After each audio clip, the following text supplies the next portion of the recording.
natupa sa Red Sea matapos tumaob ang sinasakyan nilang barko. Nasagip naman kaya mga tupa mula sa peligro. Ang mga susunod pong pangyayari ating aalamin maya-maya.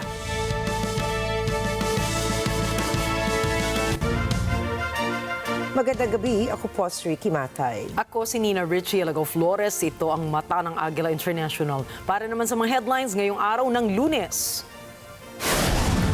Hindi bababa sa 11 katao patay sa pang-aararo ng kotse sa isang Filipino community event sa Vancouver, Canada. Philippine Coast Guard pinabulaanan ng salaysay ng China na nasakop na nila ang mga Sandy Keys. Pyongyang inamin na sumali sila sa pakikipagdigma ng Russia laban sa Ukraine. US President Donald Trump at Ukrainian President Volodymyr Zelensky nagpulong sa Roma. At Nintendo Switch 2 pre-orders, pinagkaguluhan ng mga consumers.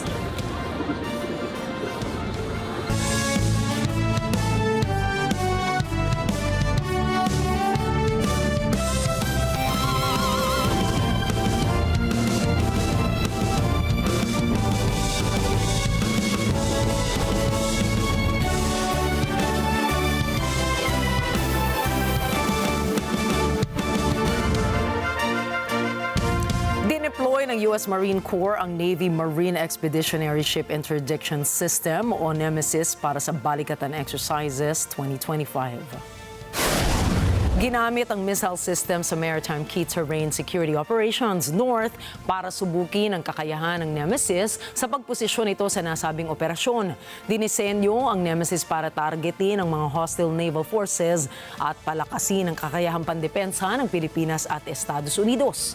Higit pa rito, pinapalawig din nito ang maritime domain awareness ng isang bansa. Samantala, matatapos naman ang balikatan exercises sa May 9.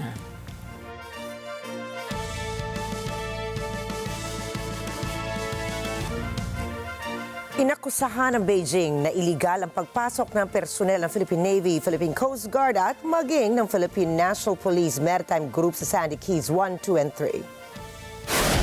Sinabi Chinese Coast Guard spokesperson Yu Dejun, iligal na pumasok ang 6 na personel ng Pilipinas sa tinatawag nitong TX and Reef. Sa kabila nito ay tinawag naman ang National Task Force West Philippine Sea na matagumpay ang natapos na interagency maritime operations ng dineploy na team. Sa gitna ng operasyon din ay may namataan ng team ang iligal na presensya ng Chinese Coast Guard Vessel 5102 sa silangang bahagi ng Key 2. Habang 7 maritime militia vessels naman ang naispatan malapit sa Key 2 and Key 3. Layo ng operasyong ito na ipakita ang dedikasyon at commitment ng gobyerno ng Pilipinas sa isinusulong na soberenya at jurisdiksyon nito sa WPS. Samantala, pinabulaanan ng Philippine Coast Guard ang sinasabi ng China na nasakop na nila ang Sandy Keys. There is no truth whatsoever to the claim of the Chinese Coast Guard that the Pag-asa case has been seized. No? The facts on the ground do not support this statement coming from the Philippine Chinese Coast Guard. Iginiit naman ni Commodore J. Terriela na nagpapakalat lamang ng misinformation ng China. Sa kabila naman ng issue, sinabi ni Palace Press Officer Attorney Claire Castro na hindi pa ipatatawag na Malacanang si Chinese Ambassador to the Philippines, Wang Zhilian. Sa ngayon po, wala pa po tayong nadidinig na anumang pag-uutos patungkol po dyan. Pero minararapat po talaga na magkaroon po ng malalimang pag-iimbestiga patungkol po dito, lalo-lalo na po kung ito naman ay may kinalaman na rin sa seguridad ng bansa. 2 South Korean nationals ang naaresto ng mga otoridad sa BF Home sa Parañaque City. Ayon sa Bureau of Immigration o BI, pinaghahanap ng international authorities sina Kim Yong-sam at Won Chol-yong dahil sangkot umano ang mga ito sa isang multi-million-dollar investment scam. Nang hingi umano mga sospek ng pera sa kanilang mga investors at sinabing gagamitin ito sa pagtatayo ng cryptocurrency business. Mananatili muna ang 2 suspect sa custodial facility ng Bureau of Immigration sa loob ng Camp Bagong Diwa, Taguig City bago sila i-deport sa kanilang bansa. Maghanda na po ang mga motorista dahil sasalubong po bukas ang pangalawang linggo ng taas presyo sa produktong petrolyo. Batay sa inilabas na advisory ng oil industry firms, itataas nila ng 1.35 ang presyo ng kada litro ng gasolina. 80 centimos naman ang hike sa presyo kada litro ng diesel, habang 70 centimos naman ang dagdag sa presyo kada litro ng kerosino gas. Ayon sa Department of Energy Oil Industry Bureau, malaki ang impact ng mga panibagong sanctions na ipinataw ng Estados Unidos sa Iran Oil Shipping Network sa paggalaw ng presyo ng oil products.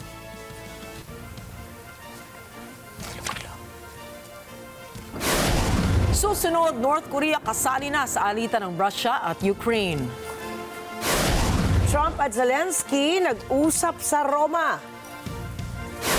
At 40 patay, 1,000 sugatan sa Iran port blast. Iba pang mga balita sa pagbabalik ng mata ng Agila International.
Namatay po ang isang Russian Lieutenant General na si Yaroslav Moskalik noong Biyernes matapos ang nangyaring pagsabog ng kanyang kotse sa Balashika, labas lamang po yan ng Moscow. Sinasabi ng Investigative Committee na mayroong nakakabit na pampasabog sa kanyang sasakyan na may lamang shrapnel. Nagpalabas ang Russian media ng ilang videos ng isang sasakyan na nasusunog sa isang courtyard ng apartment building. Hindi kaagad binanggit ng komite ang mga posibleng suspects, subalit ipinahayag ng Russian Foreign Ministry spokesperson na si Maria Zakharova na walang ebidensya na sangkot sa pagpatay ang Ukraine. Pangatlo ang insidenteng ito sa mga sunod-sunod na assassination attempts na nangyayari ukol pa rin sa giyera ng Russia at ng Ukraine.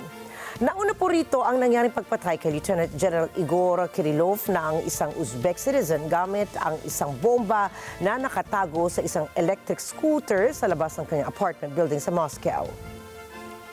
Kasunod nito ang tangkang pagpatay kay Putin sa nangyaring pagsabog ng isa sa kanyang mga luxury Oro Senate limousine na bahagi ng kanyang motorcade.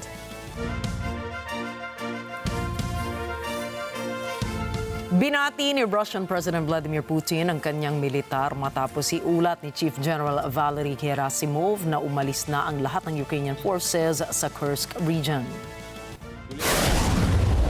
Поздравляю весь личный состав всех воинских подразделений, принимавших участие в разгроме неонацистских формирований, вторгшихся на российскую территорию в Курской области.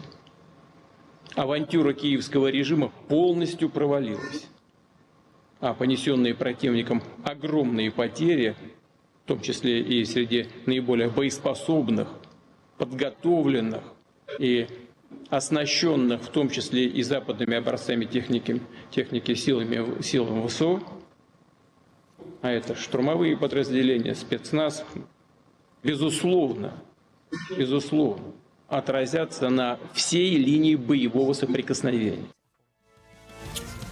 Nagsalita si Putin tungkol sa diplomatic efforts ng Trump administration na sinasabing ang pagpapaalis ng Ukrainian forces sa Russia ay magbubukas ng daan sa mas marami pang tagumpay sa loob ng Ukraine. Pinuri rin ni Gerasimov ang pagtulong ng North Korean officers and soldiers sa Kursk na sinasabing nagpakita ng high professionalism, fortitude, courage, and heroism, fulfilling combat tasks shoulder to shoulder with Russian servicemen. Отдельно хочу отметить участие в освобождении приграничных районов Курской области военнослужащих Корейской Народно-Демократической Республики, которые в соответствии с договором о всеобъемлющем стратегическом партнерстве между нашими странами оказали значительную помощь в разгроме вклинившейся группировки вооруженных сил Украины. Солдаты и офицеры Корейской Народной Армии, выполняя боевые задачи плечом к плечу с российскими военнослужащими, в ходе отражения украинского вторжения показали высокий профессионализм, проявили в бою стойкость, мужество и героизм. Ipinahayag naman ni Ukrainian President Volodymyr Zelensky na ang hukbo ng Ukraine ay nakikipaglaban pa rin sa Kursk isang araw matapos i-claim ng Moscow ang full liberation ng kaninlurang rehiyon nito. Українки сьогодні було вже кілька доповідей головкома Сирського по ситуації на фронті. Наші військові, вони продовжують виконувати завдання на території Курської та Білградської областей. Зберігаємо нашу присутність на території Росії. Покровський, всі напрямки на Донеччині. Я хочу подякувати нашим воїнам за стійкість, просто молодці.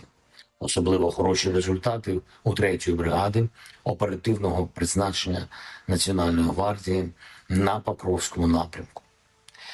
Наші позиції тримаємо сильними, щоб були всі можливості для правильної дипломатії. Makalipas ang ilang oras, itinanggi rin ng Ukrainian Army na sapilitang pinaalis ang mga puwersa nito na binansagan ang pag-angkin ng Russia bilang mapanlinlang na propaganda. Nagkaroon ng pagkakataon sina US President Donald Trump at Ukrainian President Volodymyr Zelensky na makapag-usap sa Vatican. They have a tough road ahead, okay?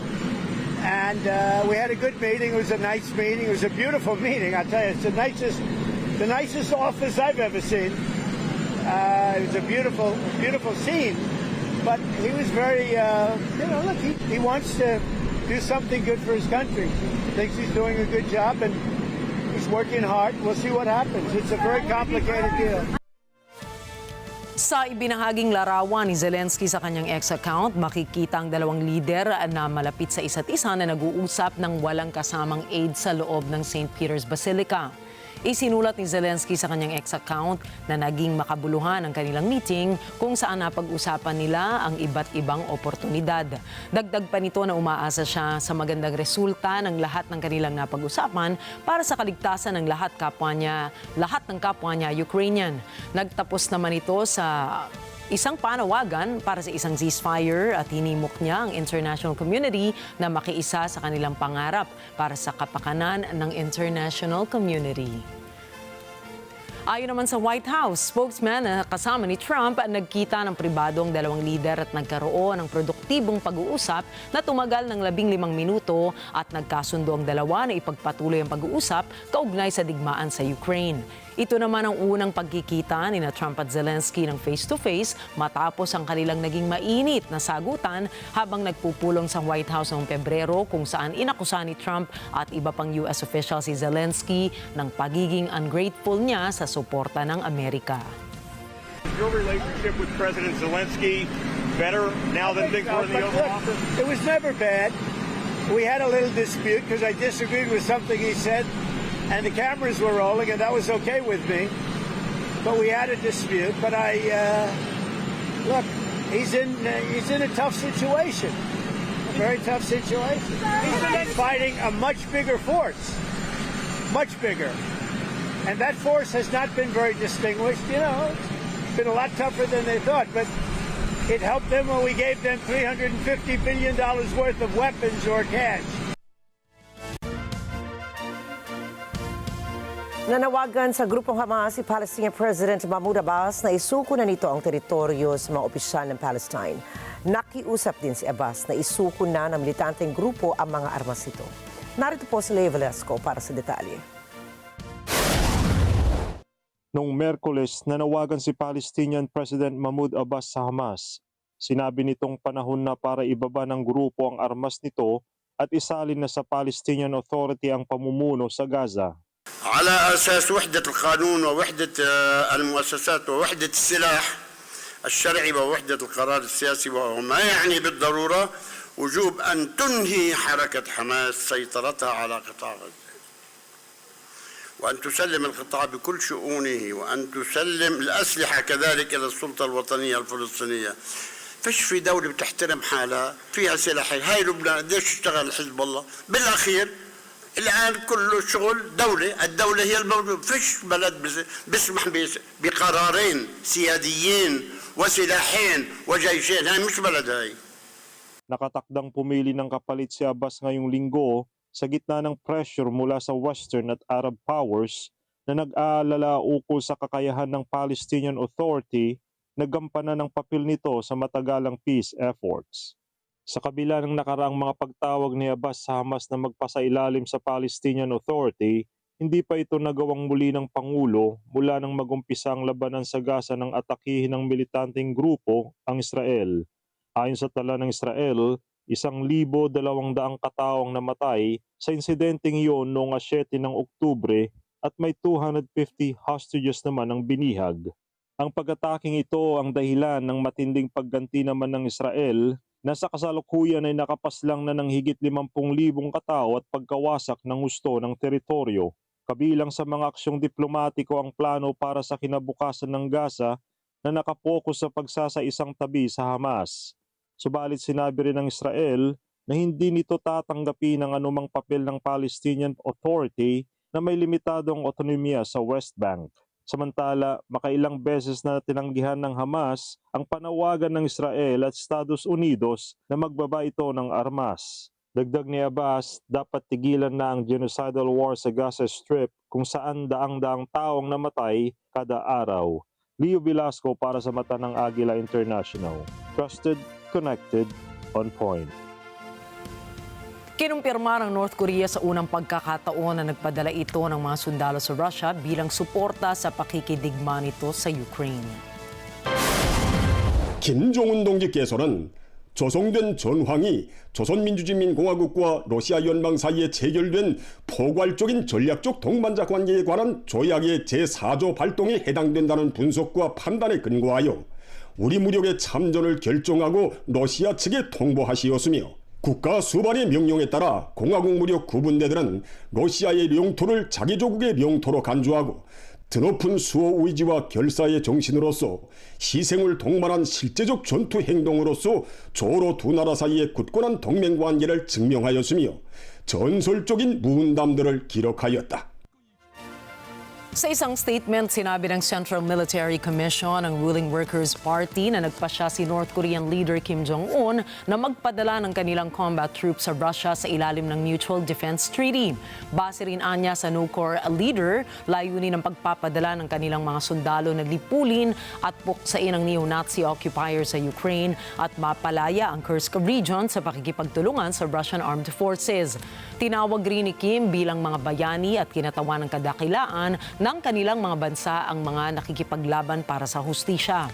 Matatandaan na noong Marso, iniulat ng South Korean military na nagpadala ang no-core ng 3,000 karagdagang tropa sa Russia sa unang bahagi ng 2025 matapos i-deploy ang kanilang mga sundalo sa Russian-Ukraine fronts kung saan marami sa kanila ang nasawi. Base sa Joint Chiefs ng SOCOR, nasa 4,000 na sundalo ng North Korea ang napatay o kaya'y nasugatan sa frontlines ng gyera. 북한군이 우크라이나 전쟁에 가담한 것은 유엔 헌장과 안보리 결의를 위반한 명백한 불법적 행위입니다. 이를 공식 인정했다는 것도 스스로 범죄 행위를 자인한 것입니다. 이에 우리 군은 국제사회와 함께 비인도적이고 불법적인 행위를 강력히 규탄합니다. 북한의 젊은이들을 정권 안위를 위해 무참히 희생시킨 반인권적이고 비윤리적인 행위라는 진실은 결코 가릴 수 없습니다. 정부는 북한군의 적극적인 철수를 촉구하며 현재와 같은 북한과 러시아와의 군사적 야합이 지속될 경우 이를 좌시하지 않고 국제사회와 함께 단호하게 대처해 나갈 것입니다. Nagpahayag ng kagustuhan na kumasa sa negosasyon sa Ukraine si Russian President Vladimir Putin ng walang preconditions. Ayon kay Kremlin spokesperson Dmitry Peskov, ilang beses na itong inuulit-ulit ng Russian leader. Bagaman nagsabi na kamakailan na may kasunduan na upang tapusin ang giyera sa pagitan ng Russia at ng Ukraine, duda pa rin sa US President Donald Trump na ito ang nais ni Putin. Ayon sa isang social media post, wala umanong dahilan si Putin upang atakihin ang mga sibilyan nitong nakarang araw. Dagdag pa niya, napapaisip siya kung gusto ba talagang tapusin ng Russian leader ang giyera. Namatay ang 46 na katao mula sa isang malakas na pagsabog na yumanig sa pinakamalaking daungan ng Bandar Abbas sa Iran. Nasugatan rin ang hindi bababa sa 1,200 na katao sa nangyaring pagsabog. Makikita po sa mga nakakalat na videos sa social media ang mga nasugatan na nakahandusay sa kalsada habang inaagapan ito ng mga rescuers. Patuloy ang operasyon ng mga bumbero upang ganap na maapula ang apoy. Pinaghihinalaan na ang mga kemikal sa daungan ang naging sanhi ng nasabing pagsabog. Naganap ang insidente habang nagsagawa ang Iran ng ikatlong nuclear talks kasama ang United States sa Oman. Handang-handa na ang mga Canadians na pumili ng panibagong Prime Minister ng bansa. Sa katunayan, tumaas ang bilang ng mga botante batay sa turnout ng early voting nitong linggo.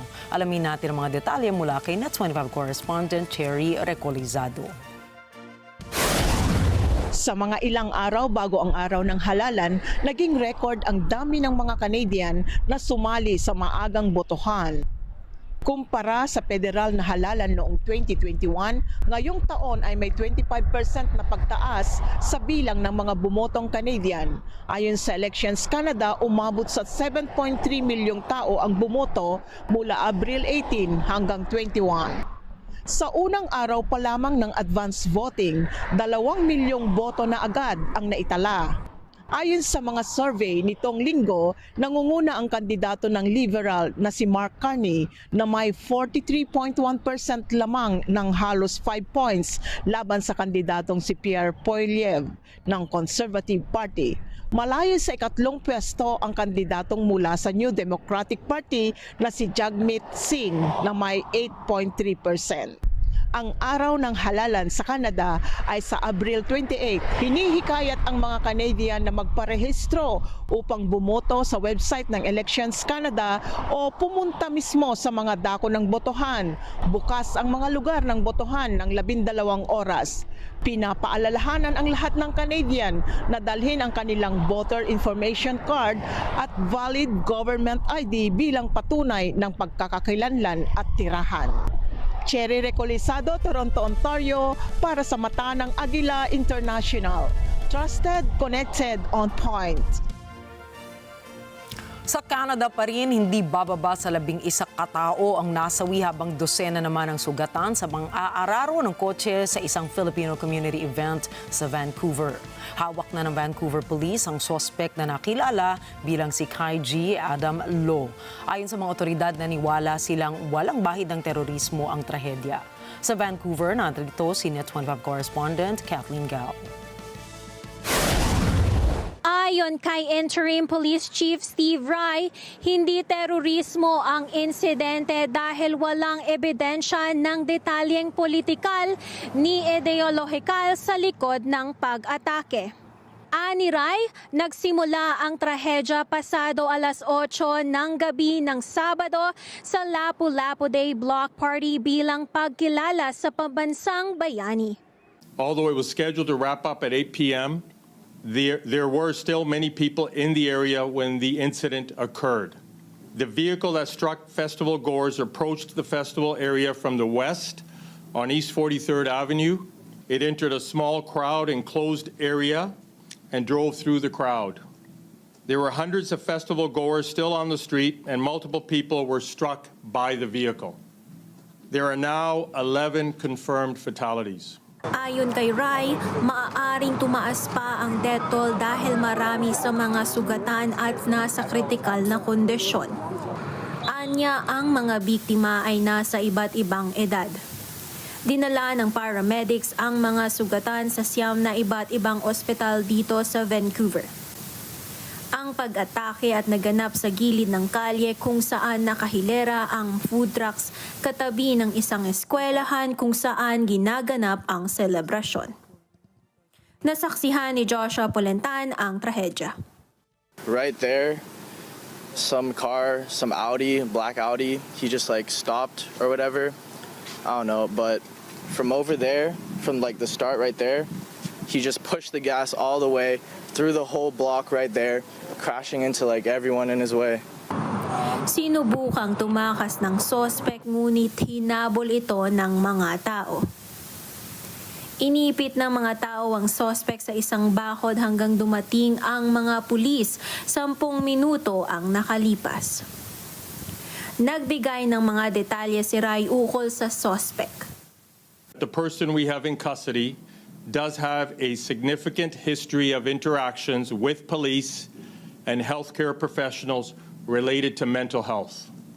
I am unable to publicly identify the person who is in custody because charges have not yet been laid. Ayon kay Rai, kinontak na ng kapulisan ang pamilya ng sospek.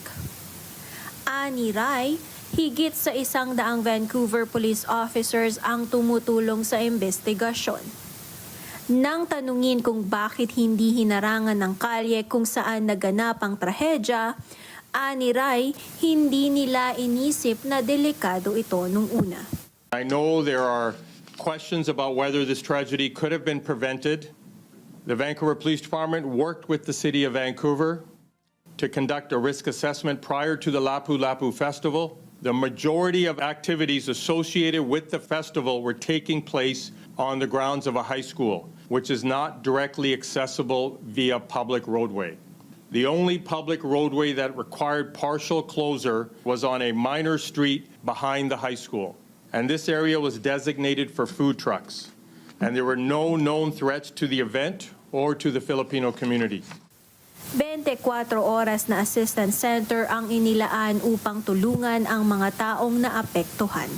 Sa pagdadalamhati ng komunidad, inilarawan ni Rai na ang Sabadong nagdaan ang pinakamadilim na araw sa kasaysayan ng Vancouver.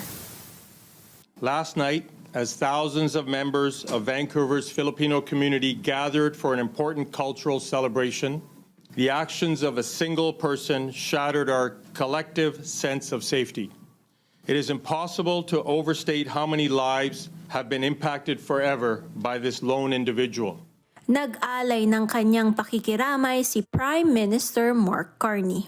Last night, families lost a sister, a brother, a mother, a father, a son, or a daughter.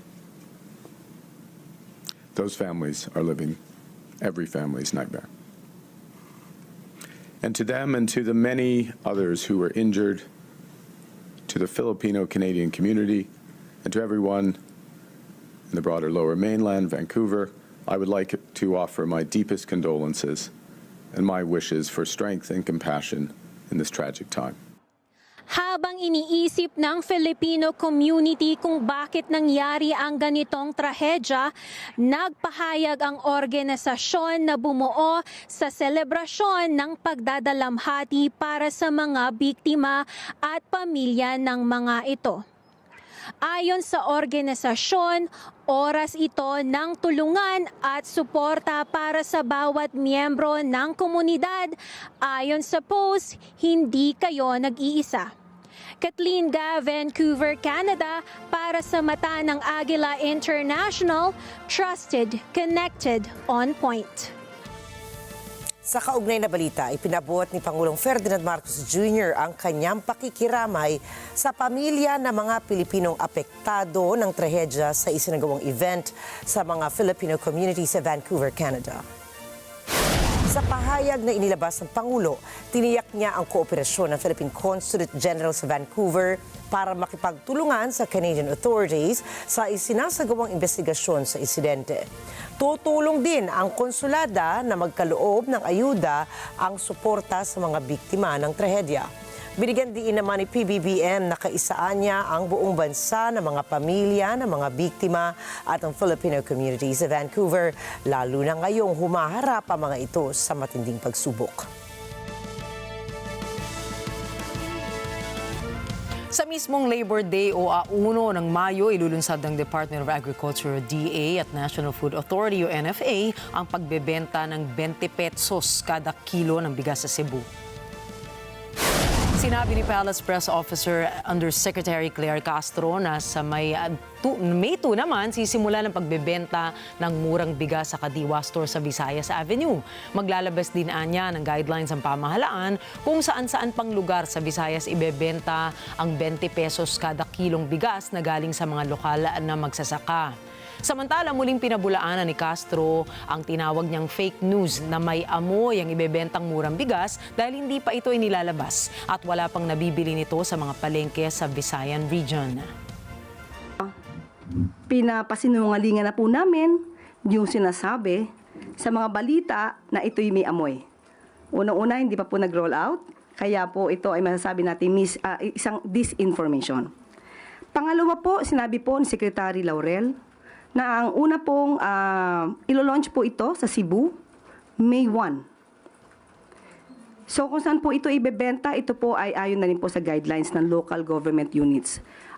Siguro po mas maganda po itanong natin kung sino po yung mga involved na local government units para malaman natin kung ano yung mga guidelines po nila. At sa May 2 naman po ay sisimulan din po ito sa Visayas Avenue, sa Bureau of Animal and Industry. Sa May 2 po, ito naman po ay sa Kadiwa.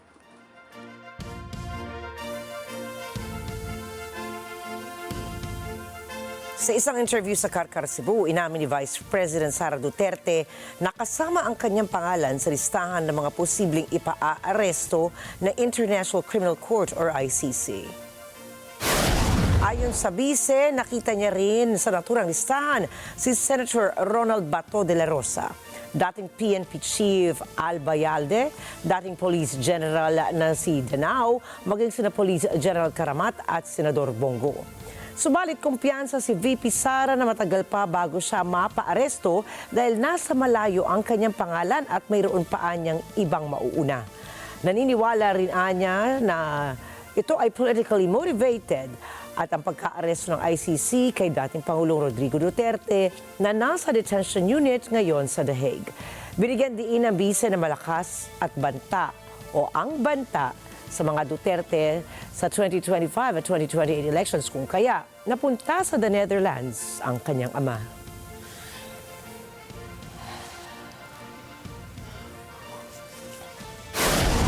Susunod, driver sa China na wala ng kontrol dahil sa madulas na kalsada. Train sa Thailand, sumalpok sa truck. At jersey ni Kobe Bryant na ibenta sa halagang $7 million. Detalye ng mga balitang yan at iba pa ring mga balita sa pagbabalik ng Mata ng Agila International.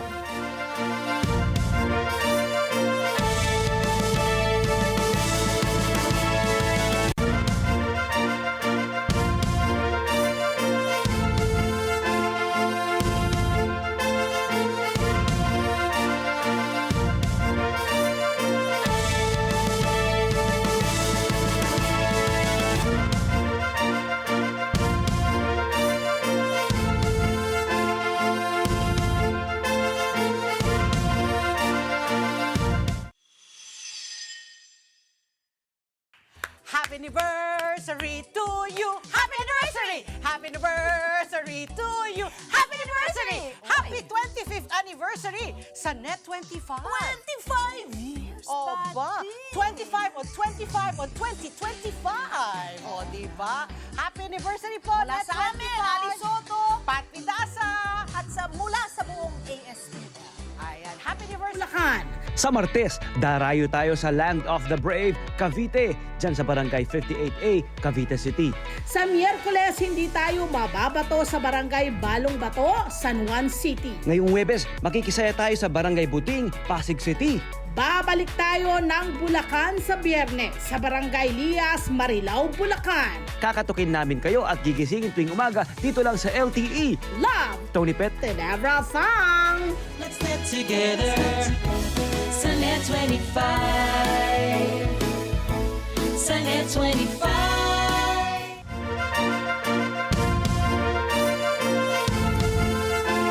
Nagbabalik ang mata ng Agila International at sa pagpapatuloy ng ating mga balita ngayong gabi.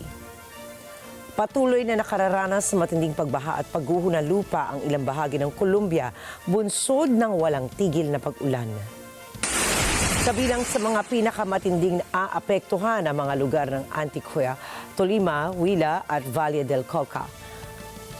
Sa medalya naman ay mabilis na rumaragasa ang tubig sa San Antonio de Prado na sumira sa mga kalsada at kabahayan. Sa La Pintada ay tinatayang 3,000 residente naman ang naapektuhan ng umapaw ang Cauca River at sa Valle del Cauca, 2 tao ang nasawi sa isang landslide. Itinaas ang red alert sa Tolima at Huila dahil sa panganib ng karagdagang pagbaha at pagguho. Inaasahan pa ang patuloy na pag-ulan sa mga susunod na araw, kaya't pinaalalahanan ng publiko na maging alerto at sumunod sa mga abiso ng mga otoridad. Nagdulot ng malawakang disruptions ang malalakas na hangin na nagmula sa isang cold vortex system sa Mongolia.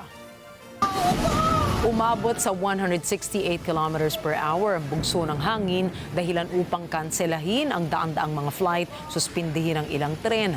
Pansamantalang isinara rin ang mga parke at atraksyon sa Beijing, Inner Mongolia, Hebei at Ningxia. Naglabas din ng orange gale alert ang Beijing. Itong unang beses sa loob ng isang dekada habang pinayuhan ng mga taong may timbang na mas mababa sa 50 kilo na manatili sa loob ng kanilang mga bahay. Naging viral online ang naturang paalala, nasira ang mga estruktura, nabuwal ang mga puno at bumaba rin ang temperatura ng hanggang 12 degrees Celsius. Ayon sa mga eksperto, bahagi ito ng lumalalang epekto ng climate change sa bansa. Dumausdos, bumangga at tumaob sa daan ang isang kotse sa China matapos mawalan ng kontrol ang driver nito dahil sa madulas na kalsada. Sa dashcam footage, makikita ang puting sedan na dumiretso sa kabilang lane ng kalsada at sumalpok sa likuran ng isang bus. Matapos ang ilang sandali ay lumipat uli ang puting kotse sa kabilang lane at sumalpok naman ito sa barrier sa kalsada bago tumaob. Ayon sa lokal na ulat, kaagad na rumisponde ang isang ambulansya sa crash site para dalhin ang driver sa pinakamalapit na pagamutan. Wala namang nasaktan na pasahero sa nadamay na bus mula sa nasabing insidente. Sa forecast ng weather station ng Hanggang, Zhejiang, bumuhos ang malakas na ulan sa lugar na naging dahilan na madalas na biyahe o madulas na biyahe ng ilang mga motorista sa kalsada.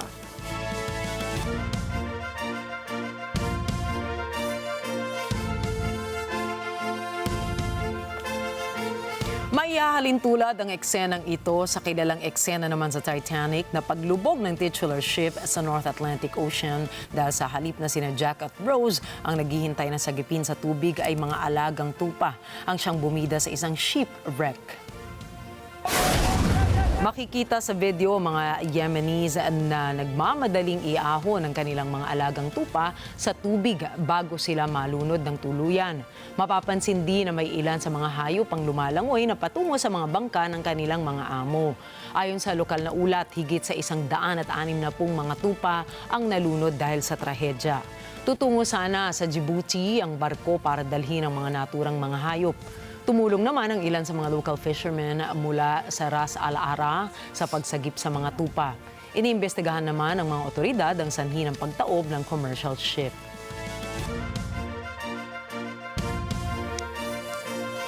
Samantala, nakaligtas naman ang driver at ang isang pasahero ng isang pickup truck matapos salpukin ito ng isang freight train matapos subukan itong tumawid sa riles kahit ibinaba ng barrier sa Chonburi sa Thailand.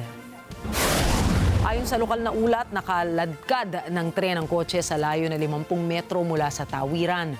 Nakatakda naman sa isang interrogation ang driver ng kotse at ang train operator hinggil sa car-train collision. Inimbestigahan na ng Satahip District Police Station ang insidente. Isang babae sa Brooklyn ang inatake ng isang pro-Israeli mob matapos itong mapagkamalang kalahok sa isang pro-Palestinian na protesta laban sa Israeli National Security Minister na si Itamar Ben-Gvir. Sa insidente na naitala ng isang bystander, siya ay sinigawan ng death to Arabs. Tinadyakan, pinagbabato at hinarang pa habang sinisikap nitong iligtas ng isang pulis. Ang babae, isang residente ng lugar, ay nagtamo ng mga pasa at matinding emotional trauma at nanawagan na ituring ang insidente bilang isang hate crime. Isa na ang naaresto habang nagpapatuloy ang investigasyon ng pulisya. Kinondena ni Mayor Eric Adams ang karahasan at iginiit na hindi ito tatanggapin sa New York City.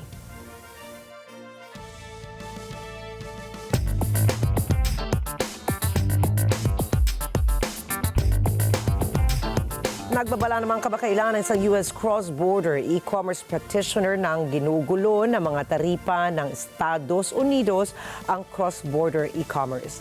Ayon dito, iniipit ng mga taripa ang mga negosyo at pinababagal umano ang supply chain. Alamin po natin ang mga detalye ng balitang yan mula kay Anna Quay. Ayon kay Michael Michelini, isang seasoned U.S. cross-border e-commerce practitioner, walang magawa ang mga kumpanya sa kasalukuyan dahil sa pagtaas ng mga taripang ipinapataw ng Estados Unidos.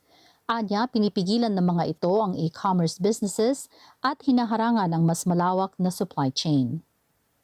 Well, unfortunately, some companies right now are just freezing shipments. I mean, nobody's buying from the factories. They're waiting because everybody's waiting, hoping the tariffs come down. Again, this hurts any importer, right? Not really the factory, the supplier. It hurts the importer into the country it's going, like in the U.S.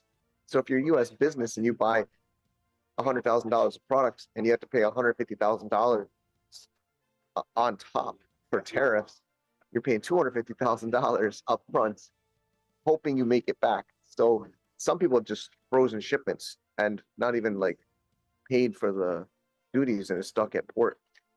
Batay sa isang price comparison platform, mula noong 9 ng Abril nang sinimula ng pagpapatupad ng mga taripa ng bansa, tumaas ng halos 30% ang higit sa 900 produkto ng Amazon. Kabilang sa mga produktong ito ay mga damit, gamit sa bahay, electronics at mga laruan. Samantala, nag-anunsyo rin ng ibang e-commerce platforms ng pagtaas ng kani-kanilang operating costs dahil sa mga pagbabago sa global trade rules and tariffs. Dahil dito, mauuwi sa pagtaas ng presyo sa mga ibinibenta ng mga ito nang nagsimula noong 25 ng Abril. Sinasabing kapwa babalikatin ng mga negosyo at mga kumukonsumo nito ang pagtaas ng presyo ng mga bilihin. Ani Michelini, mahihirapan ang pamahalaan ng US na maabot ang layuning nitong manufacturing return kung ang tanging paraan ay taripa lamang. Bakit? Dahil anya, binubulabog nito ang supply chains at abilidad mangumpetensya. Saw the gutting of the American middle class and the gutting of the American manufacturing base in the 90s. And, I was just a kid and I had to hear from my uncles losing their jobs. Yeah, it was really hard. And to just now flip a finger and bring it back, I'm not sure if I'm being clear. Anna Quay para sa mata ng Agila International, trusted, connected, on point. Pinagkaguluhan ng marami ang inaabangang Nintendo Switch 2 matapos magsimula ang pre-orders nito sa Estados Unidos. Nauwi sa maramihang delays at mabilis na sellout ang Nintendo Switch 2 sa mga participating retailers nito katulad ng GameStop, Walmart at Target dahil sa dagsaang demand rito. Nagdulot ito ng malaking pag-aalala dahil sa kakulangan ng supply. Ayon mismo sa Nintendo Company, hindi ginagarantiya ang delivery ng kanilang console sa June 5 rollout ng Nintendo. Na-delay na kasi ang release nito ng nakaraang buwan dahil sa mga taripang inanunsyo ni US President Donald Trump sa electronics. Sa kabila nito, nanatili ang baseline price ng gaming console sa $449.99 kumpara sa unang model nito noong 2016 na $299. Ipinakita ng retailers tulad ng Best Buy at Target ang pagka-out of stock ng kanilang online listing sa Switch 2 dahil sa dami ng pre-orders. Kasalukuyang target ng Nintendo Company na makapagbenta ng 11 million units ng Switch 2 consoles ngayong taon. Maglulunsad ang TikTok ng e-commerce sa Japan sa mga susunod na buwan ayon po yan sa ulat ng Nikkei. Ang platform ay naghahanda ng kumuha ng mga nagtitinda para sa TikTok shop sa Japan, kung saan maaaring magbenta ang mga users ng iba't ibang produkto sa pamamagitan ng live streaming at kumita ng komisyon mula sa mga benta. Kilala ang TikTok shop sa mga produktong discounted. Ang hakbang na ito ay bahagi ng pagpapalawak ng TikTok sa mga merkado sa labas ng Amerika.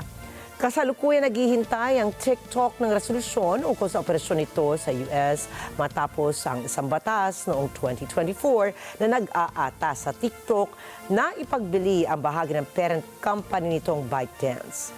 Sa kabila ng mga hamon, patuloy na lumalago ang kasikatan ng TikTok sa buong mundo, kabilang na ang malalaking bilang ng mga users sa US at iba pang mga merkado.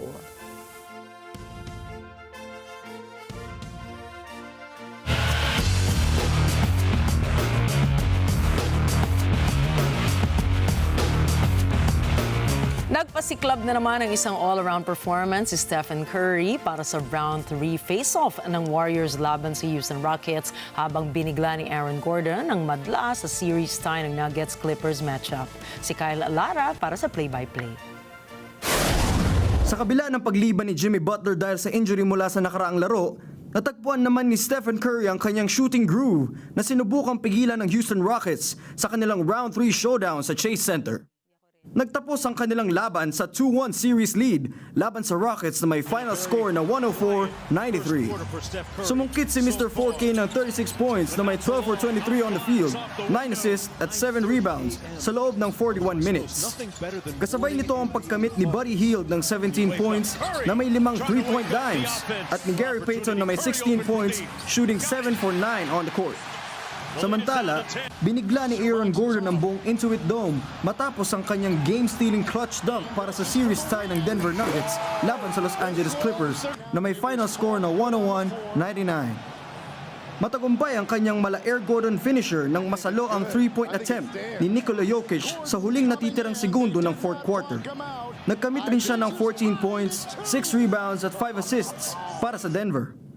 Kasabay nito ang pangunguna ng Serbian Joker na may 36 points, 21 rebounds at 8 assists at nagpasok ng 14 for 25 from the field. Dumagdag rin sina Christian Braun at Michael Porter Jr. ng kanilang 17 points each at 14 naman para kay Jamal Murray. Kyle Lara para sa mata ng Agila International. Trusted, connected, on point. Naibenta sa halagang $7 million sa Cotumbus po yan ng halos 400 million pesos ang basketball jersey ng namayapang si Kobe Bryant. Ayon sa Sotheby's auction sa New York City, na ang Los Angeles Lakers jersey ay kanyang kauna-unahang isinuot sa preseason at regular season. Nagamit niya ito sa 7 laro mula 1996 hanggang 1997 na rookie season, kabilang ang October 16 preseason debut at noong November 3 regular season debut noong 1996, gayon din sa kanyang NBA Media Day. Ito na ang pang-apat na pinakamahal na gamit na naisuot ng isang atleta. Nangunguna rito ang jersey ng baseball star na si Babe Ruth na nabili naman sa halagang $24 million. Jersey na suot ni Michael Jordan noong 1998 NBA Finals na nabili sa halagang $10.1 million at ang damit ni soccer star Diego Maradona noong 1986 World Cup na nabili sa halagang $9.3 million. Si Bryant Collectible ay nalagpasan nito ang $5.85 million na halaga na suot niya noong 2007 to 2008 Most Valuable Season Jersey. Magugunitang pumanaw ang 5-time NBA champion sa edad na 41 noong January 2020 nang bumagsak ang sinakyang helicopter kasamang anak nitong si Gianna at 7 iba pa. Susunod, US hinarangan ng mga Canadians sa pag-access sa library. At Singapore Airport itinanghal na 2025 World's Best Airport. Abang-abangan ang iba pang mga storya pagdating ni Alma Angeles at ng Net25 World News. Manatili pa rin nakaantabay, magbabalik pa ang mata ng Agila International.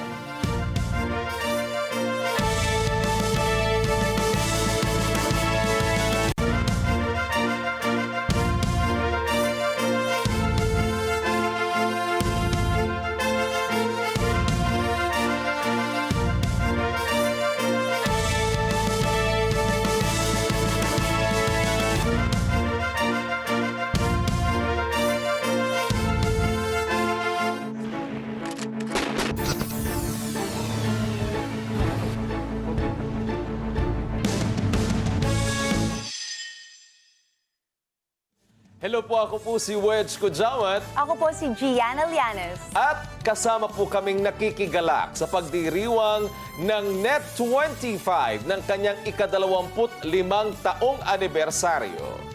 Happy 25th anniversary po sa ating himpilan to many more successful years to come. Mula po sa bumubuo sa produksyon ng Mata ng Agila sa Tanghali, masaya po kami sa pagdiriwang ng 25 taon ng ating himpilan.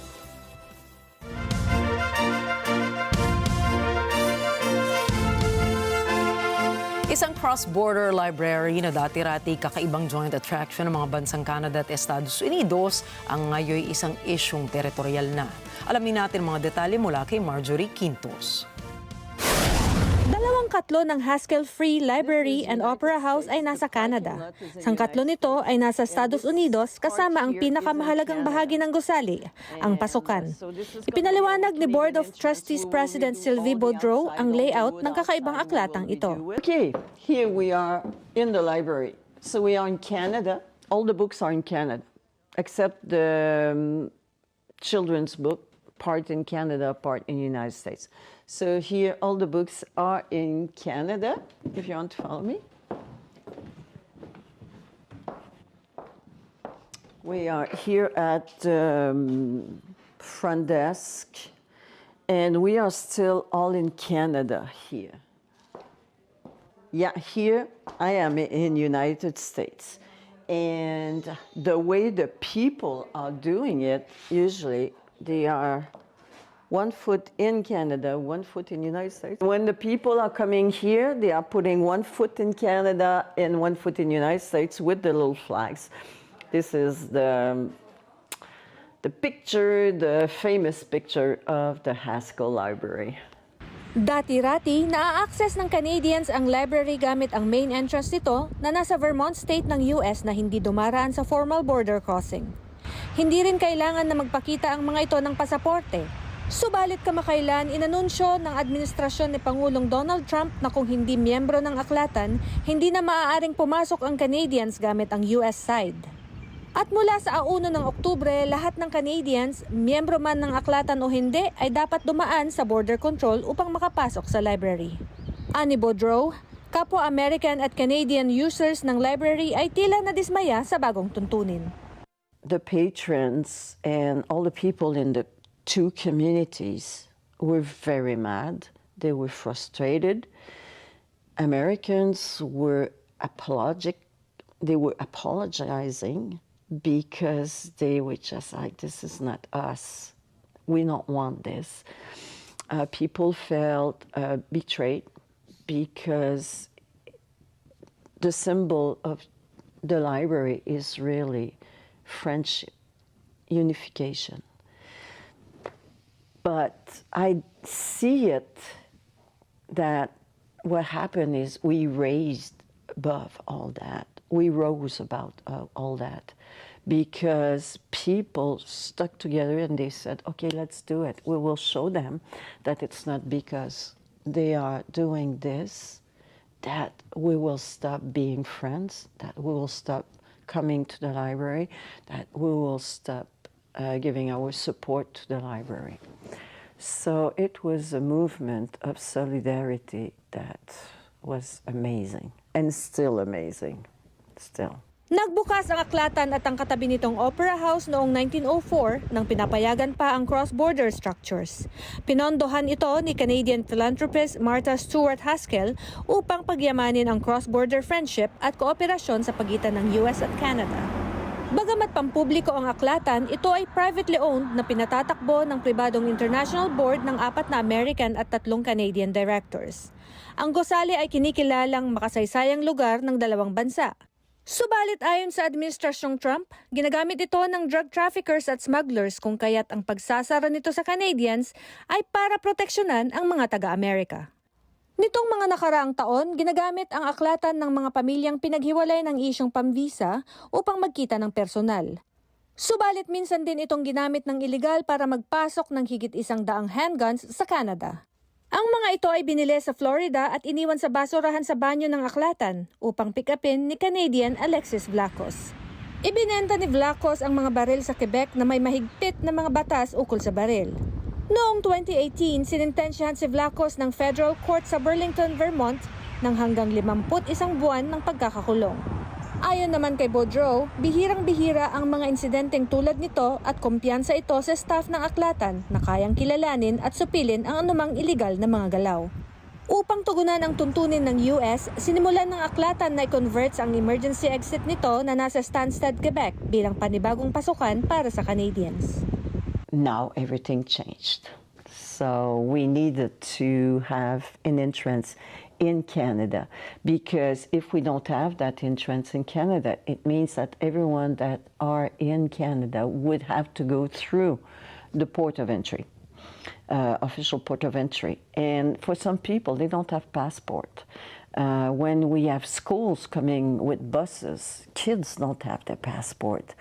So this is why we used our, just right here, the emergency exit to make it as a Canadian entrance. Para kay Tim Spear ng Boston, Massachusetts, USA, kung tunay na sisiyasatin ng pamahalaan ang nagaganap sa aklatan, malamang ay iba ang naging desisyon ukol dito. I mean, I understand the thinking, but it seems to me that's the kind of decision that's made at a very high level of bureaucracy. And if somebody were to come down here and observe and actually pay attention to how the library functions, then you might get a different decision. But that's often not how government decisions are made. Ayon naman kay Vermont resident Andy Lemieux, tila OA ang reaksyon ng US sa cross-border library. I just think it's kind of overkill, personally. I don't think there's a whole lot of ruffians and terrorists streaming through the library to get into the U.S. Sa kabila ng desisyon ng US, binigyang diin ni Boudreau na ipapakita nito na hindi kailangang magwakas ang pagkakaibigan ng 2 bansa, ni ang pagpunta ng mga tao sa aklatan, pati na ang suporta para rito. Marjorie Quintos para sa Mata ng Agila International. Trusted, connected, on point. At nag-number 1 ang Singapore Changi Airport sa listahan ng world's best airports ng Skytrax ngayong taon. Ito ang ika-13 na beses na nag-top sa listahan ng Skytrax ang Singapore Changi Airport. Punong-puno po kasi na magagarbong pasyalan ng Singapore Changi Airport na maaaring libutin ng mga pasahero habang naghihintay ng kanilang eroplano. Ang ilan sa mga ito ay ang giant 10-story jewel shopping mall na may nakitalang 80 million na katao na footfall sa nakaraang taon. Mayroon din itong mga hotel, museo, sinihan at mga theme parks. Bukod pa rito ang iba't ibang indoor gardens na may kasama pang butterfly center, maging ang 40-meter na mataas rin na Reina Vortex na kinikilalang world's largest indoor waterfall. Kasama sa mga iginawad na awards sa Singapore Changi ang World's Best Dining, World's Best Airport Washrooms, and Best Airport in Asia. Mag-i-invest na mahigit $2 billion sa susunod na 6 na taon ang Singapore Changi para sa tuluyang pagpapahusay ng kanilang mga serbisyo at pasilidad. Sa kasalukuyan ay nagkakaroon ng expansion ang nasabing airport kung saan ay magdaragdag pa ito ng ikalimang terminal na magbubukas naman sa 2030s. Ang Skytrax ay isang UK-based air transport rating na nagsasagawa ng research sa commercial airlines mula sa kanilang pagpapasurvey sa mga turista. At narito po kami para maghatid ang balita sa amang dako na mundo. Magandang gabi. Ako po muli si Rikki Mathay. Ako si Rikki, Alagao, Flores. Ito ang mata ng Agila International. Para naman sa iba pang mga balitang nangyari rin sa iba't ibang panig ng mundo, punta po tayo kay Alma Angeles para sa Net 25 World News. Take it away, Alma.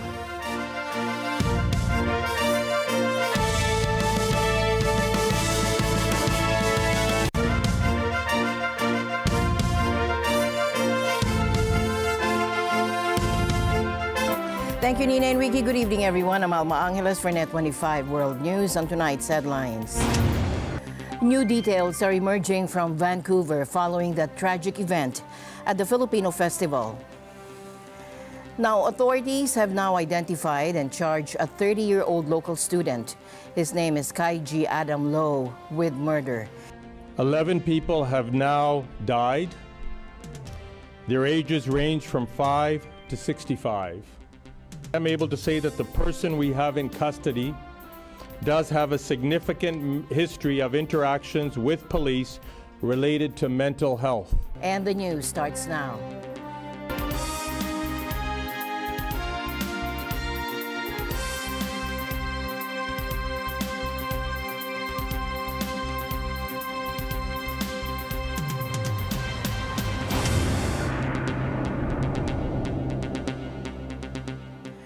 New details are emerging from Vancouver following that tragic event at the Filipino Festival. Now, authorities have now identified and charged a 30-year-old local student. His name is Kaiji Adam Low with murder. And this comes after at least 11 people lost their lives and many more were injured in that shocking SUV ramming on Saturday. Now, police indicate this may just be the beginning of the charges. Interim Police Chief Steve Rai rules out terrorism because there is no evidence of any political or ideological factors behind the attack. He says the trouble began shortly after 8 o'clock Saturday night at a Lapu-Lapu Day block party celebrating a Philippine national hero. Although it was scheduled to wrap up at 8 p.m., there were still many people in the area when the incident occurred.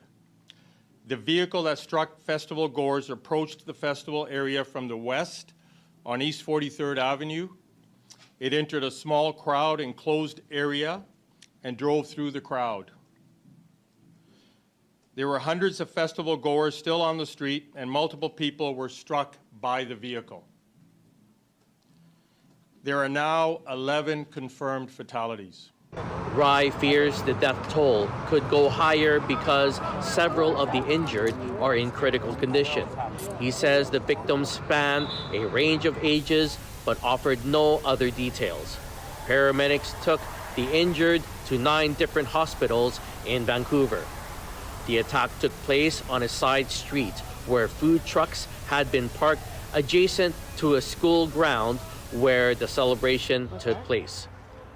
Witness Joshua Palantan saw the tragedy unfold. Right there, some car, some Audi, black Audi, he just like stopped or whatever. I don't know, but from over there, from like the start right there, he just pushed the gas all the way through the whole block right there, crashing into like everyone in his way. The suspect tried to escape, but event goers chased him down. They held them against a fence until police arrived about 10 minutes later. As far as the suspect, Rai provided few details. The person we have in custody does have a significant history of interactions with police and healthcare professionals related to mental health.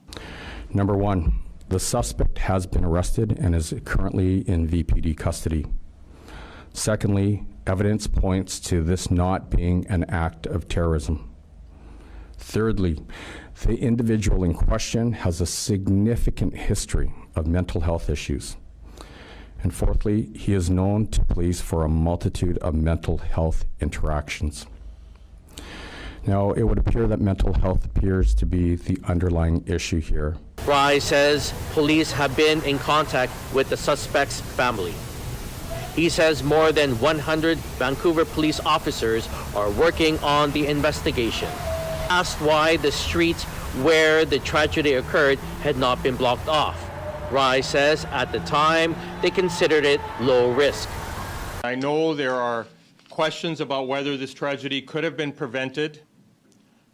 The Vancouver Police Department worked with the City of Vancouver to conduct a risk assessment prior to the Lapu Lapu Festival. The majority of activities associated with the festival were taking place on the grounds of a high school, which is not directly accessible via public roadway. The only public roadway that required partial closure was on a minor street behind the high school. And this area was designated for food trucks. And there were no known threats to the event or to the Filipino community. A 24-hour assistance center had been set up to help people who have been impacted. As the community warns, Rai describes Saturday as the darkest day in Vancouver history. Last night, as thousands of members of Vancouver's Filipino community gathered for an important cultural celebration, the actions of a single person shattered our collective sense of safety. It is impossible to overstate how many lives have been impacted forever by this lone individual. Just a few blocks from here, I was here with my daughter on stage with Maple and the organizers, celebrating a community in this province that does nothing but give, has nothing but love. I don't think there's a British Columbian that hasn't been touched in some way by the Filipino community. You can't go to a place that delivers care in our province and not meet a member of that community. Prime Minister Mark Carney offered his condolences. Last night, families lost a sister, a brother, a mother, a father, a son, or a daughter. Those families are living every family's nightmare. And to them and to the many others who were injured, to the Filipino-Canadian community, and to everyone in the broader Lower Mainland, Vancouver, I would like to offer my deepest condolences and my wishes for strength and compassion in this tragic time. I know that I join all Canadians in mourning with you. I know that Canadians are united with you. While the Filipino community comes to grips with this tragedy, the organization putting on the event posted on social media that it is devastated by the families and the victims. It counsels all community members to check in, support, and hold each other. You are not alone, it writes. Jay Suarez, Vancouver, Canada, for Net25 World News. There's a clear difference in how the Philippines and China are viewing recent events in the West Philippine Sea, after the Philippines assured everyone that Sandy Cay near Pagasa Island remains secure and that reports of a Chinese seizure were false. We urge the People's Republic of China and the Chinese Coast Guard to act with restraint and not increase tensions in the West Philippine Sea.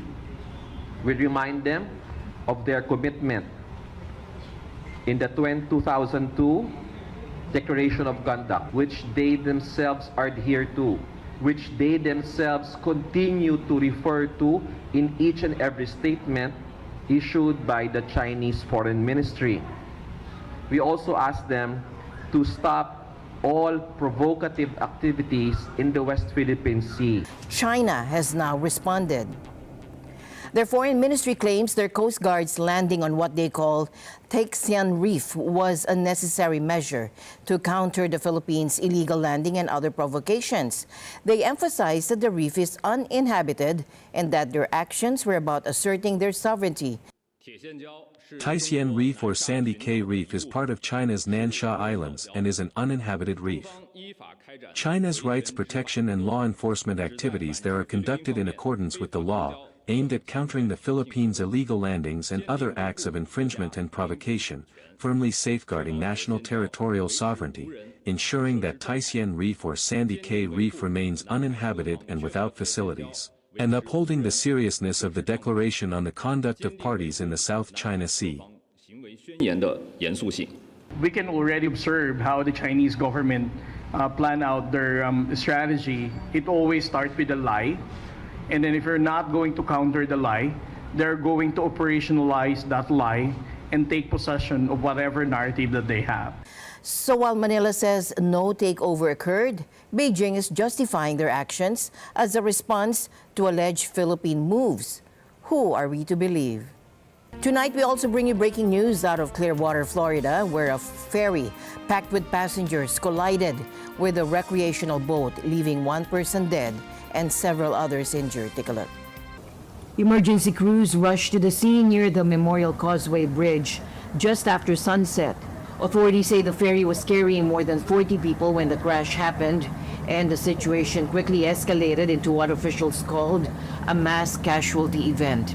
Witnesses described the chaotic scene as police, fire, and rescue teams raced to evacuate everyone from the ferry, which ended up stranded on a sandbar. 6 people were seriously hurt. 2 of them had to be airlifted to local hospitals. Here's what's especially troubling. The boat that struck the ferry didn't stick around. It sped away from the scene, but law enforcement says they've since identified that vessel and are working to track down those involved. The U.S. Coast Guard and Florida Fish and Wildlife are leading the investigation tonight, and they're still piecing together exactly what caused the crash, and at this point, there are no reports of anyone missing from the ferry. All of this happened as the area was wrapping up the popular Sugar Sand Festival, so there was even more traffic on the water than usual. Authorities are asking folks to steer clear of the Memorial Causeway Bridge area while they continue their work. Now let's talk about the numbers coming out of Canada. We're seeing a 25% jump in early voter turnout, meaning millions of Canadians have already cast their ballots. What does this mean for the election, and who are the key candidates to watch? Yolanda Aspiras reports from Toronto. Canada will be electing its next prime minister. Days leading to Election Day, a record-breaking number of Canadians came out to cast their votes during the advance voting period. Compared to the 2021 federal election, this year shows a 25% increase of Canadians coming out to vote. Election Canada has reported that 7.3 million people cast their ballots from April 18 to 21. The first day of advance polls showed 2 million votes cast. As of this week, prediction polls show Liberal candidate Mark Carney is leading with 43.1%, only about 5 points ahead Conservative candidate Pierre Poilievre. New Democrat candidate Jagmeet Singh trails far in third with 8.3%. Election Day in Canada is April 28. Canadians are encouraged to come out and register to vote on Elections Canada's website or in person at the polls. Polling stations will be open for 12 hours. Canadians should check and bring their voter information card along with their government ID to prove their identity and address. Yolanda Aspiras, Toronto, Ontario for Net25 World News. Canadian elections are usually pretty straightforward. Economy, cost of living, you know the drill. But this time around, things are a little different. It's Election Day in Canada, and believe it or not, U.S. President Donald Trump has managed to stir up some serious patriotism up there. Take a look. Canadian elections lack the drama of some other countries. The campaign period is short, just 4 to 5 weeks, and the issues, well, pretty much bread and butter. The economy, cost of living, that sort of thing. This time round, though, the campaign has drawn out Canadian patriotism, which is generally low-key. And that's thanks to the musings of the leader of the country's southern neighbor, Donald Trump. So I think Canada is going to be a very serious contender to be our 51st state. This is the sort of talk that has raised the dander of Canadians. Now, Trump toned down his comments on Canada for a few weeks, but in an interview last week with Time magazine, he again suggested Canada would be better off if it became part of the U.S. David Perry of the Canadian Global Affairs Institute says all of this Trump talk has become the focus of much of the election campaign. President Trump tends to suck up almost all the oxygen here, and I think, unfortunately, the wider set of very broad and extensive and previously very productive, very collegial relationships with the United States and Americans more broadly are getting looked at through the prism of the relationship between Canadian politicians and the American president and his administration narrowly. In their appeal to voters, Liberal leader Mark Carney and Conservative leader Pierre Poilievre are trying to portray themselves as the one who can best defend Canada against Trump's expansionist dreams. So for the past month, this is what Canadians have been hearing. Mark Carney. President Trump repeated his attacks on Canada. He said he doesn't want Canada, I'm quoting, to play any part in the American auto industry. So I'll be equally clear. This is Canada. We decide what happens here. Pierre Poilievre. We need to put Canada first for a change, with a new Conservative government that will axe taxes, unleash our resource production, build pipelines, secure our border, rebuild our armed forces, and stand up to Donald Trump from a position of strength. Analyst Perry says since the beginning of the year, the political map in Canada has changed, and that has come to the forefront in this election campaign. I think about half the electorate, based on the public polling, is looking to elect a prime minister that would be able to take on and be forceful with President Trump and to chart a new relationship with the United States. There's about another half of the electorate that is concerned with the same kind of issues that had the Conservative Party up until the beginning of January, 20 points up in the polls, which is a concern about cost of living issues and the state of the economy, particularly for people under about the age of 40, for whom life is increasingly unaffordable. Nevertheless, Trump is a major campaign issue. The polls indicate this will be a close race. Carney's Liberals have about a 4% lead over Poilievre's Conservatives. And while Carney is poised to win, the question is, will he have a majority government or a minority? There are a few other smaller parties fielding candidates in the election. They have nowhere near the support needed to form government, but they could be key players in propping up the governing party if Canadians elect a minority government. We'll have those details for you this time tomorrow. Thomas I. Likeness, Net 25 World News. To Asia now, where Japan's Prime Minister Shigeru Ishiba made his first official visit to Vietnam today, meeting with Prime Minister Chin in Hanoi.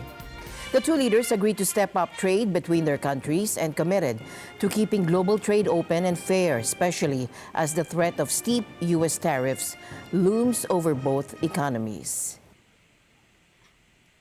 Ishiba's trip comes at a tense moment. Earlier this month, the U.S. announced hefty tariffs, 46% on Vietnamese goods and 24% on Japanese exports. While those tariffs are on hold until July, as talks continue, a 10% duty is still being charged on everything both countries send to the U.S., which is a crucial market for them. Both Japan and Vietnam are now in discussions with Washington, hoping to avoid those tariffs altogether. Vietnam's top leader To Lam also met with Prime Minister Ishiba and urged Japan to invest even more in Vietnam's infrastructure. That's not surprising given that Japanese companies like Honda, Canon, and Panasonic have already poured $78 billion into Vietnam, making it a major manufacturing hub for Japanese firms. After wrapping up his visit in Hanoi, Ishiba heads to the Philippines as East Asian leaders scramble to strengthen ties and navigate an unpredictable global trade environment. And now to the war in Ukraine. Here's a key update. North Korea has officially stated that they sent troops to fight alongside Russia.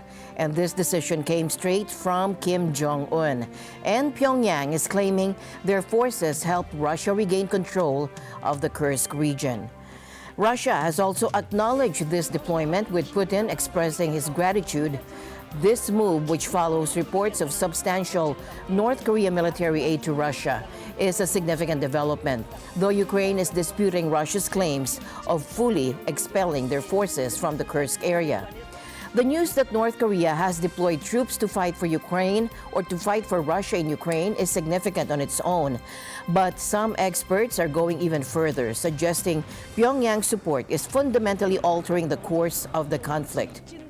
Hugh Griffiths, who previously coordinated the UN panel monitoring sanctions on North Korea, offers a powerful perspective on just how vital North Korea's contribution has become. Take a look. It's fair to say that North Korea has stopped Russia from losing this war. North Korea's contribution has been strategically vital. North Korea's artillery shells are a strategic imperative. Without North Korean support, Vladimir Putin would fail in his war in Ukraine. But the vehicles on the trains are definitely Koksan artillery pieces, beyond a shadow of a doubt. Russia operates according to this military doctrine where artillery fires are central, where you need to bring overwhelming volume and force to bear. We saw it in Chechnya, we've seen it in Syria, Russia simply doesn't have the industrial capacity to produce the shells it needs. It relies on North Korea. Now, President Donald Trump has called on Russia to halt its attacks in Ukraine, while his administration warned they might pull out of peace talks if there's no progress. Trump made these comments to reporters in New Jersey, stating he was disappointed by Russia's continued aggression. He also shared that his meeting with Ukrainian President Volodymyr Zelensky in Rome on Saturday went well. Let's listen in. I think the meeting went well. We'll see what happens over the next few days. We'll probably learn a lot. I was very disappointed that missiles were flying by Russia, but that missiles were flying. Very disappointing. We'll see how it goes. You know, look, he wants to do something good for his country. He thinks he's doing a good job, and he's working hard. We'll see what happens. It's a very complicated deal. He told me that he needs more weapons, but he's been saying that for 3 years, you know. He needs more weapons, and we're going to see what happens. I want to see what happens with respect to Russia, because Russia had been surprised and disappointed, very disappointed that they did the bombing of those places after discussions. I see the satellite pictures. They're horrible. They're horrible. I would say it can't get any worse. Body parts laying all over. I don't even like looking at them. Body parts laying all over the fields. What are they doing? It would have never started if I were president. Turning our attention now to the ongoing tensions between India and Pakistan. Following the deadly attack on tourists in Kashmir last week, China's foreign ministry has weighed in, expressing hope that both sides will show restraint. China welcomes all measures conducive to cooling down the current situation and supports an impartial investigation as soon as possible. As a common neighbor of both India and Pakistan, China hopes that India and Pakistan will exercise restraint and meet each other halfway. We should properly handle relevant differences through dialogue and consultation, and jointly safeguard regional peace and stability. However, on the ground, the situation appears to remain tense. India says it's been responding to what it calls unprovoked firing from Pakistan along their de facto border for the fourth night in a row, as they continue to search for the militants believed to be behind the attack. The Indian Navy is making a clear statement just days after that deadly attack on tourists in Kashmir, which India blames on Pakistan. They released a video showcasing their military might. This footage posted on X shows anti-ship missiles being tested. It's hard not to see this as a show of force, especially considering the other steps India has taken, like suspending that key water-sharing treaty and closing their only land border crossing with Pakistan. And the news continues here on Net 25. We'll be right back. We are now open for business.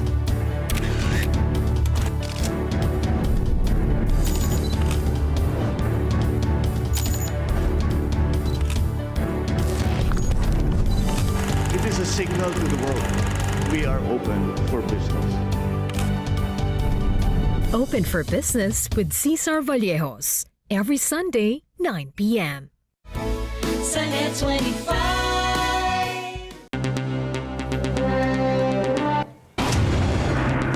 Now let's talk about where the world's money is going. A new report says global military spending hit a record high of $2.72 trillion last year. And that's a nearly 10% jump from the year before, the biggest increase since the Cold War. Now, what's driving this? Well, tensions are up everywhere, especially in Europe and Middle East. Over 100 countries actually boosted their military budgets. The war in Ukraine is a big factor. Military spending in Europe soared, and Russia alone spent almost 40% more on its military. Ukraine is also spending big. Basically, all its tax money is going to defense. And the U.S., still the top spender, with almost $1 trillion going to the military. Experts warning that all this military spending could have some serious consequences for other important areas like education and healthcare. There's a lot of confusion in the air about whether the U.S. and China are actually making progress on trade. President Trump claimed he has been in touch with China's President Xi Jinping multiple times, but Beijing says nope, no recent talks.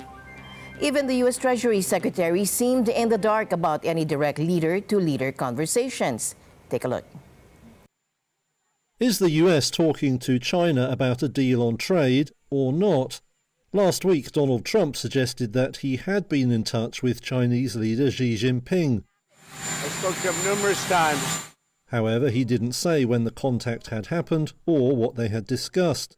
And Beijing has denied that any talks took place. As far as I know, there has been no recent phone call between the heads of state of the two countries. I would like to reiterate that China and the United States have not held any consultations or negotiations on the issue of tariffs. Over the weekend, Treasury Secretary Scott Bessent was then asked whether talks were underway. In an interview on ABC, he said, "I don't know if President Trump has spoken with President Xi. I know they have a very good relationship and a lot of respect for each other." Bessent said his contact with Chinese counterparts had been on issues besides trade. When asked why Beijing would deny that talks had taken place, he said that policymakers there were playing to a different audience. Trump has imposed tariffs on trading partners around the world and 145% levies on Chinese goods. Beijing has responded with 125% duties on imports from the US. The tensions have roiled financial markets and raised fears of a global economic slowdown, though none of that appeared to rattle Trump last week. We'll just set the tariff and we'll be reasonable, very reasonable, and that'll be the end. It's the deal. In an interview Sunday, U.S. Agriculture Secretary Brooke Rollins said that the U.S. was holding daily conversations with China over tariffs, but didn't elaborate further. And with that, we end tonight's broadcast. For everyone here on Net 25, I'm Alma Angeles. Thank you all for joining us. Good night. This program